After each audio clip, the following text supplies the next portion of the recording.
Hello guys, Indonesian horror মুভির কথা শুনলে আমাদের মনে অদ্ভুত এক ভয় কাজ করে। আর সেই ভয় যদি আমাদের চারপাশের কোনো ভুতুরে বাড়িতে না থেকে সরাসরি আমাদের শরীরের ভিতরেই লুকিয়ে থাকে, তাহলে কেমন হবে?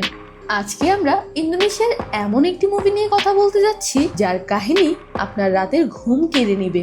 মুভিটির নাম ইবলিস দালাম দারা বা রক্তের ভেতর শয়তান। 2023 সালে রিলিজ হওয়া এই মুভিটির কনসেপ্ট নেওয়া হয়েছে একটি ইসলামিক বিশ্বাস থেকে, যেখানে বলা হয় শয়তান বা ইবলিশ মানুষের শরীরের রক্তের মতো শিরায় শিরায় চলাচল করতে পারে।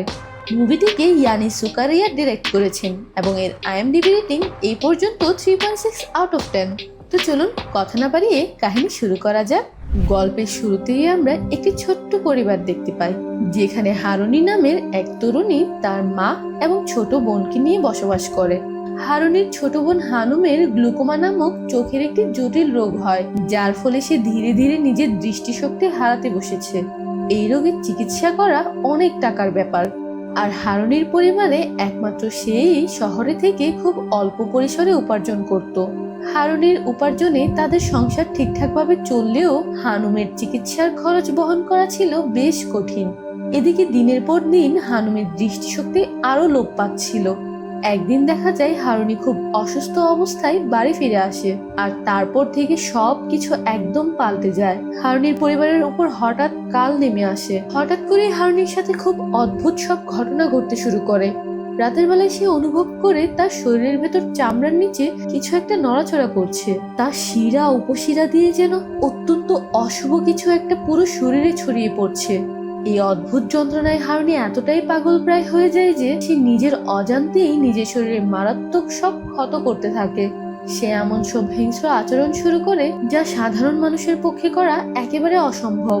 সে নিজের চোখের ক্ষতি করার চেষ্টা করে এবং তার আশেপাশের মানুষের উপরও আক্রমণ করতে থাকে।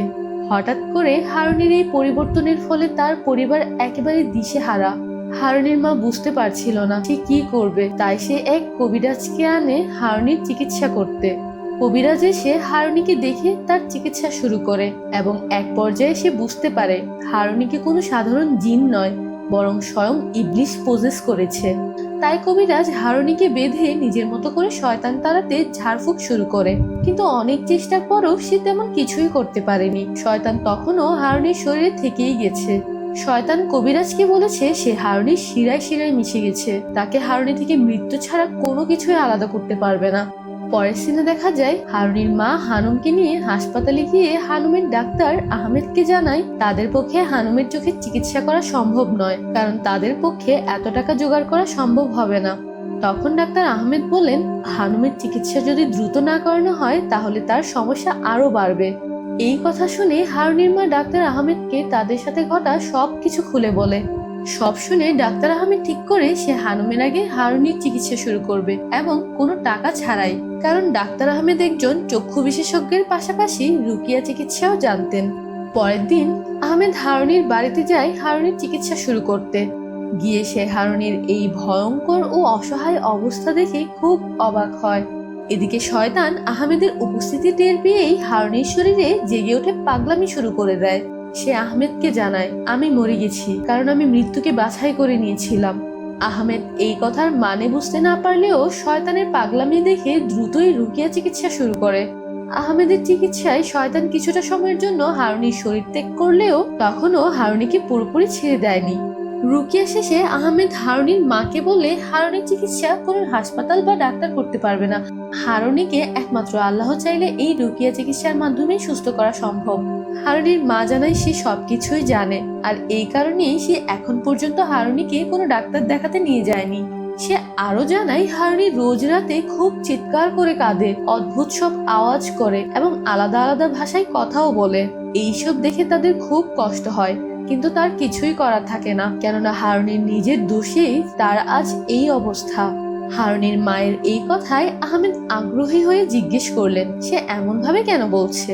তখন হারুনির মা জানায় হারুনি খুব সাধারণ একটি নাচের গ্রুপে ছিল এবং সেখান থেকে খুব বেশি উপার্জন করতে পারতো না।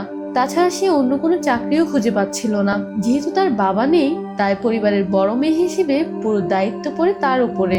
হারুনি সবকিছু তারপরও সুন্দরভাবেই চালাচ্ছিল যতক্ষণ পর্যন্ত না তারা জানতে পেরেছে যে তার ছোট বোন হানুম ধীরে ধীরে অন্ধ হয়ে যাচ্ছে এবং হানুমের চিকিৎসা করতে অনেক টাকার প্রয়োজন হবে।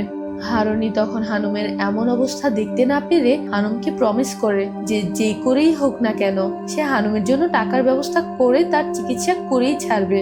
কারণ সে হানুমকে প্রমিস করলেও সে জানে তার কাছে এত টাকা নেই এবং সে কিভাবে এত টাকা জোগাড় করবে সে সেটাও জানে না। এইসব কারণে তার কাজেও খুব সমস্যা হচ্ছিল। এদিকে তাকে চিন্তিত দেখে তার এক সহকর্মী আমেল তাকে এক কবিরাজের কথা জানায়। আমেল জানায় এই কবিরাজের কাছে গিয়ে কেউ কখনো খালি হাতে ফিরে আসে না, এমনকি সে নিজেও এই কবিরাজের মাধ্যমে নিজের মনের ইচ্ছা পূরণ করতে চলেছে একটি রিচুয়ালের মাধ্যমে। আর তারপর থেকে হারুনি সেই কবিরাজের কাছে যাওয়া শুরু করে। আর একদিন হঠাৎ এমন ভয়ঙ্কর অবস্থায় বাড়ি ফিরে আসে। এইসব শুনে আহমেদ সেই রাতেই হারুনির বাসায় কোরআন তেলাওয়াতের ব্যবস্থা করে। কোরআন তেলাওয়াত শুরু হওয়ার পর হারুনির শরীর থেকে শয়তান ছটফট করতে শুরু করে। ছটফট করতে করতে একটা সময় তার বাঁধন ছিঁড়ে বাড়ি থেকে বেরিয়ে দৌড়াতে শুরু করে। আহমেদ সহ সবাই তার পিছু নিয়ে গিয়ে দেখে সে কোরআনের আয়াত সহ্য করতে না পেরে বাড়ি থেকে বের হয়ে নদীর পানিতে নামে জ্বালা কমাতে। এদিকে মেয়ের এমন পরিস্থিতি দেখে হারুনির মা হারুনির আরেক সহকর্মী সুকমাকে এসে হারুনির ব্যাপারে সবকিছু খুলে বলতে বলে। সুকমা এসে হারুনির পরিবারের এমন অবস্থা দেখে হারুনির মা সহ সবাইকে সবকিছু খুলে বলে। সুকমা জানায় হারুনি আর আমিল যে কবিরাজের খপ্পরে পড়েছিল সে খুবই জঘন্য একজন মানুষ। সে মানুষকে টাকার বিনিময়ে স্যাটানিক রিচুয়াল করে মানুষের সব মনের ইচ্ছা পূরণের কথা দেয়, তারপর রিচুয়াল শেষে তাদের টাকা নিয়ে পালায়। হারুনি এবং আমিলের ক্ষেত্রেও তাই হয়েছে। তাদেরকে টাকার লোভ দেখিয়ে কবিরাজ তাদের থেকে টাকা খেয়ে একটি বড় ধরনের রিচুয়াল করে। সেই রিচুয়ালটিতে 3 জন আত্মহত্যা করে মারা যাওয়া ব্যক্তির লাশ ধোয়ার পানি দিয়ে গোসল করতে হয়, যার ফলস্বরূপ ইবলিশ নিজে রিচুয়ালকারীর শরীরের শিরায় শিরায় সহজেই প্রবেশ করে তাকে ধীরে ধীরে শেষ করে ফেলে। কিন্তু কবিরাজের কথা মতে এতে করেই শয়তান মানুষের উপর খুশি হয়ে তার মনের ইচ্ছা পূরণ করে। এইসব জালে পা দিয়ে হারুনি আজ এই পর্যায়ে এসেছে। সুকমা জানে সে হারুনিকে অনেকবার বারণ করেছে, কিন্তু হারুনির মনে তখন একটা ব্যাপারই ছিল, তাকে যে করেই হোক হানুমের চোখের চিকিৎসা করতে হবে। যখন আমেল রিচুয়াল করতে করতে একসময় খুব খারাপ পর্যায়ে চলে যায়, এমনকি আমেল এসব সহ্য করতে না পেরে একসময় মারা যায়, তখন হারুনি বুঝতে পেরেছে যে সে কত বড় ভুল পথে পা বাড়িয়েছে। কিন্তু ততক্ষণে অনেক দেরি হয়ে গিয়েছিল। হারুনির শরীরে শয়তান অলরেডি প্রবেশ করে ফেলেছিল। হারুনির অবস্থা যখন দিন দিন খারাপ হতে থাকে তখন সুকমা তাকে অন্য কবিরাজ দেখানোর চেষ্টা করে, কিন্তু কবিরাজরা অনেক টাকা চাওতে সে হারুনির চিকিৎসা না করতে পেরে শেষে তাকে বাড়ি পাঠাতে বাধ্য হয়। হানুম সুকমার কথায় একদম ভেঙে পড়ে। সে সবকিছুর জন্য নিজেকেই দোষারোপ করতে থাকে, কিন্তু ডাক্তার আহমেদ তাকে সান্ত্বনা দিয়ে বলে এতে তোমার কোনো দোষ নেই। হারুনির কাছে 2টি রাস্তা খোলা ছিল, একটি আল্লাহর দেয়া রাস্তা এবং একটি শয়তানের। সে বোকার মতো শয়তানের ধোকার রাস্তা বাছাই করেছে। সবকিছু বুঝতে পেরে আহমেদ সিদ্ধান্ত নেয় যে কোনো মূল্যে সে হারুনিকে এই যন্ত্রণার হাত থেকে বাঁচাবেই, এবং তার এই বিপদে তাকে সাহায্য করতে এগিয়ে আসে তার এক পুলিশ বন্ধু ফয়সাল। এদিকে শয়তানের কিন্তু এসব মোটেও সহ্য হচ্ছিল না। সে কিছুতেই হারুনির শরীরকে ছেড়ে যাবে না বলে ঠিক করে রেখেছে। তাই সে প্রতিটি ব্যক্তির উপর পৃথক পৃথক ভাবে অ্যাটাক করে তাদের এই মামলা থেকে সরাতে চেয়েছিল, যারা তাকে হারুনির শরীর থেকে বের করতে সাহায্য করছে।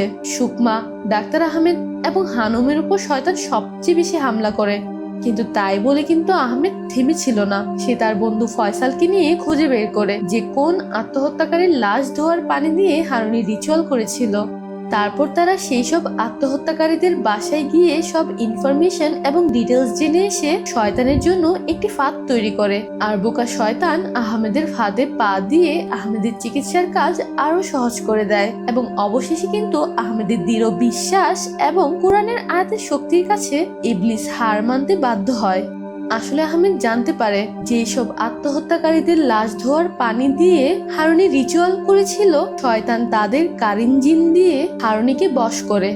আর তাই ডক্টর আহমেদ তাদের মধ্য থেকে একজনের আত্মীয়কে এনে একটি ফাঁদ তৈরি করে সেই জিনগুলোকে তাড়াতে সক্ষম হয়, যার ফলে শয়তানও আর টিকতে পারেনি। এইবার মুভি শেষে কিন্তু রয়েছে একটা দারুণ টুইস্ট। কেননা মুভি শেষে আমরা দেখতে পাই ডাক্তার আহমেদ হানুমকে বিয়ে করে এবং হানুমের সকল চিকিৎসার খরচ নিজেই বহন করে। তাই কিন্তু হানুমের চোখে উন্নতিও লক্ষ্য করা যায়। হানুম এখন আগের থেকে ভালো দেখতে পেলেও স্পষ্ট দেখতে পায় না। দেখা যায় আহমেদ কাজের উদ্দেশ্যে ঘর থেকে বের হয়ে গেলে হানুম হঠাৎ তার বেডরুম থেকে কিছু শব্দ শুনতে পায়। শব্দের উৎস খুঁজতে সে বেডরুমে যেতেই দেখে হারুনি সেই ভয়ঙ্কর রূপে বিছানার উপর বসে আছে এবং সে রুমে যাওয়ার পর তার উপর হারুনি অ্যাটাক করে দেয়। ব্যাস, এইখানেই মুভিটি সমাপ্ত হয়। এখানে আপনারা অনেকেই হয়তো ভাবছেন শয়তান চিরদিনের জন্য হারুনির শরীর ছেড়ে চলে গেলে আবার কোথা থেকে এসে হানুমকে অ্যাটাক করছে, তাই তো? আসলে হারুনের উপর শয়তান ভর করাকালীন হানুম শয়তানের সামনে গিয়ে তার বোনকে ছেড়ে দিয়ে তাদের মুক্তি দিতে বলে, কিন্তু শয়তান এতে তার সামনে ভয়ঙ্কর রূপে এসে তাকে অনেকবার ভয় দেখানোর চেষ্টা করে। কিন্তু যেহেতু হানুম চোখে দেখতে পায় না, তাই সে একটুও ভয় পেত না। সে উল্টো শয়তানকে বলতো, আমাকে তুই কি ভয় দেখাবি? আমি তোকে একটুও ভয় পাই না, কারণ আমি তোর ওই বাজে রূপ দেখতেই পাই না। তাই আমাকে ভয় দেখিয়ে কাবু করতে পারবি না। তার চেয়ে আমার বোনকে ছেড়ে চলে যা, এটাই বেশি সহজ হবে। হানুমের এই কথাই কিন্তু শয়তান বেশ খেপেছে, যার ফলে তখন হানুমকে কিছু করতে না পারলেও মুভি শেষে হানুম যখন অল্প দেখতে শুরু করে তখন থেকে তার সামনে ভয়ঙ্কর রূপে এসে হাজির হয়। তো গাইস, এই ছিল আজকের মুভি ইবলিস দালাম ডারার এক্সপ্লেনেশন। মুভির কাহিনীটি কিন্তু বেশ শিক্ষণীয় ছিল। আপনাদের কাছে কাহিনীটি কেমন লেগেছে তা অবশ্যই কমেন্ট করে জানাবেন। আর ভিডিওটি ভালো লেগে থাকলে একটি লাইক দিতে ভুলবেন না। আর এমন সব দুর্দান্ত হরর মুভির এক্সপ্লেনেশন পেতে ফিল্মএক্স বিডিকে সাবস্ক্রাইব করুন। ফিরছি আগামী কোনো ভিডিওতে নতুন কোনো ভয়ঙ্কর গল্প নিয়ে। Till then, tata.